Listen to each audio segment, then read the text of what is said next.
Dans son livre Comment se faire des amis, Dale Carnegie raconte: chaque été, je vais pêcher sur un lac du Maine. En ce qui me concerne, je raffole des fraises à la crème. Mais je sais que, pour quelconque raison mystérieuse, les poissons préfèrent les asticots, a dit l'auteur. Dale Carnegie nous apprend dans ce chapitre que lorsqu'il pêche, il ne pense pas à ce que lui aime, mais plutôt à ce que les poissons aiment afin de les attirer pour pouvoir les attraper. L'auteur nous fait savoir que cette méthode est aussi valable pour les êtres humains. Alors, si tu veux la découvrir, reste jusqu'à la fin car c'est la partie la plus importante. Pour commencer, l'auteur nous dit ceci, je cite: « Éveillez d'abord un désir ardent chez celui que vous voulez influencer. Celui qui en est capable a le monde avec lui. Celui qui ne l'est pas reste seul. » Fin de citation. Il faut penser à ce que l'autre aime. Il faut se mettre à la place de l'autre, le mettre en avant, afin de lui donner cette chose pour qu'il accepte ce que vous lui proposez. Carnegie nous illustre plusieurs exemples pour prouver cela, comme par exemple le cas du fils d'un de ses participants à l'entraînement. Le petit devrait rentrer à l'école, mais le problème est qu'il n'aime pas l'école. Avant le lendemain de la rentrée, son père rentre du travail et trouve le petit dire qu'il ne veut pas aller à l'école. Le père dit, je cite: « La première chose qui m'est venue en tête, c'est de l'enfermer jusqu'à ce qu'elle change d'idée. Mais je me suis dit que ce n'est pas une bonne idée. Alors, fin de citation. Alors, il s'est mis à réfléchir et à trouver enfin une chose que le petit aime. C'est peindre avec les mains. Toute la famille s'est réunie, s'est mise à peindre avec les mains. Quand il a entendu des rires, il est venu et veut aussi participer à ce jeu. Impossible, lui répondit son père. Pour jouer à ce jeu, il faut aller à la maternelle pour l'apprendre.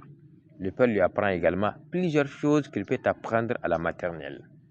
Le lendemain, son père pensait qu'il est le premier à se réveiller. Il trouva l'enfant dans le salon, dans un fauteuil endormi. Son père lui demande: « Mais qu'est-ce que tu fais là ?» Il répond: « Je ne veux pas être en retard. » Le simple fait de se mettre à la place de l'enfant et d'essayer de comprendre ce que l'enfant désire, le père a réussi à le convaincre facilement. Un autre exemple d'une expérience de Carnegie lui-même, il raconte: « J'ai loué une salle dans un hôtel chaque année. Et une année, lorsqu'il a voulu faire comme les années précédentes, après avoir fait tous les préparatifs, il reçoit une lettre annonçant que le prix de la salle a augmenté de 300%.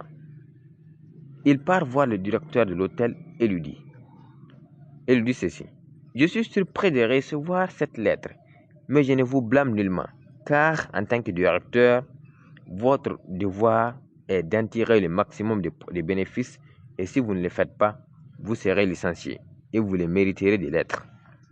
Voyons ensemble les avantages et les inconvénients de cette hausse, lui dit Carnegie. Si vous me baissez, vous perdrez quelques bénéfices pendant quelques jours.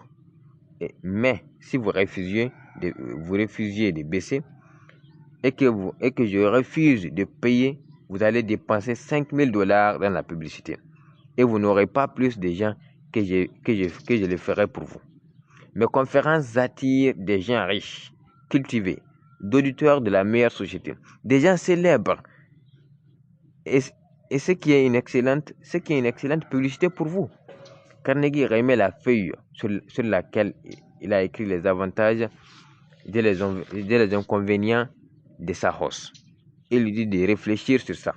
Le lendemain, il a reçu une lettre lui annonçant qu'il lui donne la salle à 50% au lieu de 300%. Voilà. Maintenant, j'espère que tu as compris comment appliquer ça dans la vie réelle.